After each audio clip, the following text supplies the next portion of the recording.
Does she walk alone? ごきげんよう。ベルです。今日も本を読む文学 YouTuber です。一冊読み終えましたので書評をしていきます。今回紹介するのはこちら。森博著、彼女は一人で歩くのかです。SF100%、これは予言書か。人工生命体ウォーカロンを通して人間性と命を知る。皆さん SF 小説は好きですか？本日の投票カードポチッと押してみてください。私はね、正直なところ世界観を把握するのが難しく感じてしまって、書店では積極的に手に取らない傾向があるんですけれども、実はこちら視聴者ノベルズの方からプレゼントしていただいた作品なんです。読んでみたところ面白かった。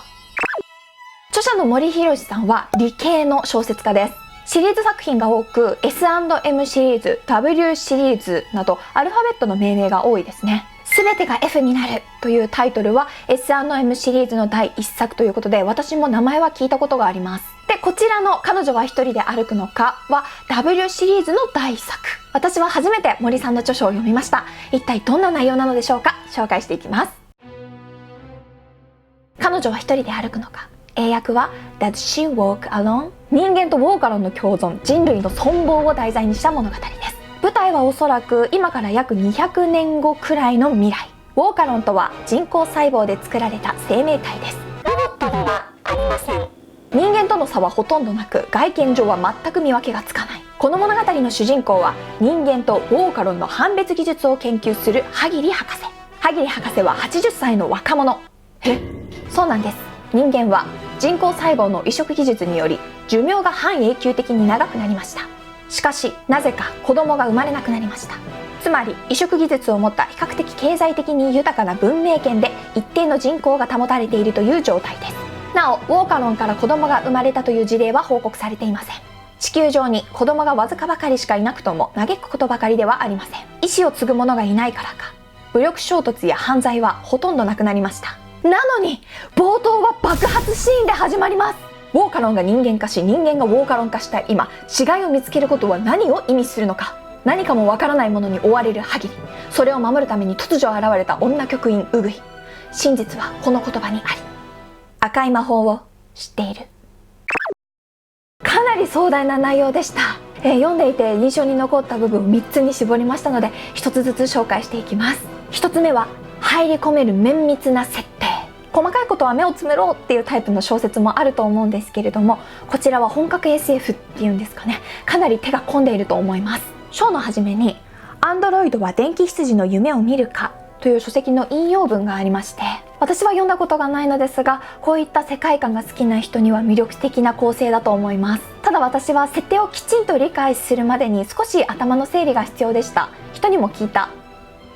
本来正規に生産された人工細胞は遺伝子が登録されている。法律でそれが義務付けられているからだ。したがって正規の生きたウォーカロンは遺伝子でわかる。この場合オリジナルの人間はすでにこの世にいない。これもそう規定されている。ほうほう。ザ・理系、小難しいと感じる人がいるかもしれない。でもこれはコテコテな SF にはあるあるかもしれないので、その割には読みやすいと思いますし、最初さえつかめればあとは普通に読める。投げ出すほどではない。2つ目のポイントは未来でもぎくり。現在の社会問題を踏まえながらしかと未来を見据えているところにヒヤッとするんですよ。例えば作中、人工細胞で儲けている企業があるんですけれども、そちらに対しての指摘として、次の世代など不要だ。今の自分たちに永久の生が保証されるならばそれでよい。しかもそれが豊かで楽しい生であるならばなおさらということか。鋭い。人間の定義についての話では、複雑だと思い込みたい傾向を人間は持っているんだ。自分たちを理解しがたいものだと持ち上げたい心理が無意識に働く。でも誰もが大体同じように怒ったり笑ったりしてるんじゃないかな。傲慢さと単純さ。何十年も助手の職についているものに対しては、立場が変わらないというのは安定しているということで、慣れてしまえばそれが自分にとって最適な位置だと思えてくる。思考停止。人間の置かれる状況に変化が訪れて、価値観や心理も少しは変わるけれども根本は変わらない。だとしたらこのまま行くところまで行ってしまったらどうなるんだろうと解くと考えました。3つ目はとても個人的ですが、キャラの魅力。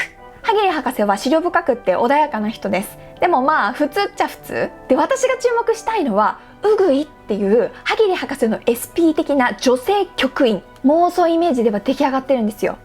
無口で知的なツンデレ美女、勝手に黒髪ロングで黒の服装で赤いリップが似合うなーって。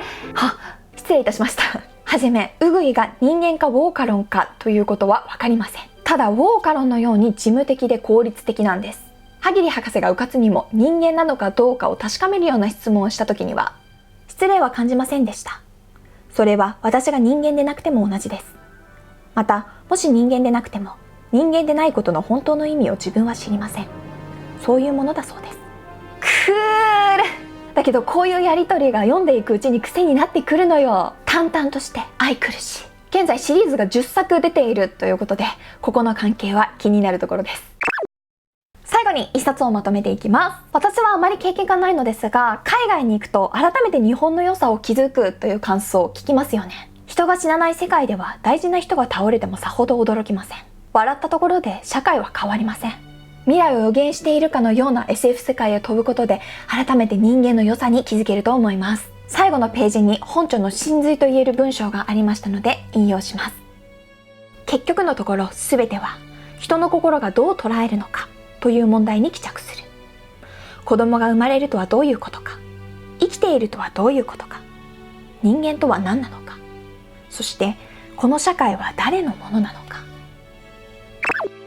ということで、おすすめの人は理系の人、 SF が好きだ、倫理や哲学を考えるのが好き、シリーズものが好きという感じです。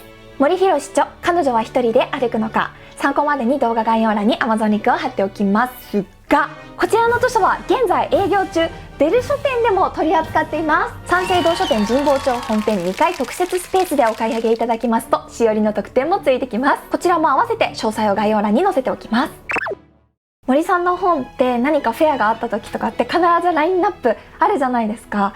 だからずっと読みたかったんですけれども、どこから手つけていいかっていうのが分からなくって、しかも難しそうなんて思っていたから、今回きっかけをいただいておすすめしてもらってよかったです。やっぱり人から教えてもらえると新しい出会いってありますよね。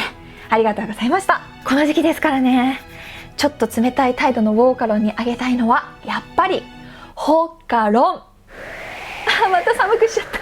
最後までのご視聴ありがとうございます。この動画が面白いなと思ってくださった方、ぜひチャンネル登録、そして高評価よろしくお願いします。それではごきげんよう。ちなみに今読んでいる本は畑野智美さんの神様を待っている。